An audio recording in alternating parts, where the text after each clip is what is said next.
বিসমিল্লাহির রহমানির রহিম। আসসালামু আলাইকুম বন্ধুরা, আপনার জন্য নতুন ভিডিও নিয়ে আসলাম।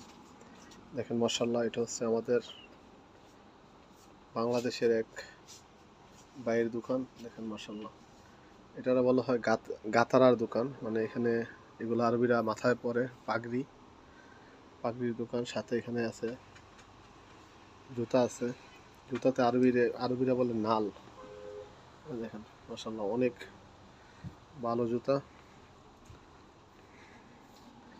হাদাফি মিশান দোকান মিশান আরবি কুল্লু গাতরা হাসল মিন্নি পাঁচ ফি হাদা কেন্দুরা شوف هذا في كندرة يعني পায়জামার পাঞ্জাবির কাপড় هذا كندرة গাতরা কুল্লু মিয়া মিয়া দোকান হাসল রাখিস কুল্লু নফরত তাল মিন্নি সেই সেম লিচু কলা গরিব হাদা দোকান সেই মিশন ক্যারেক চাই সিটি সেন্টার তরিক ইনশাআল্লাহ কুল্লু নফরত হয়েছি। আসসালামু আলাইকুম।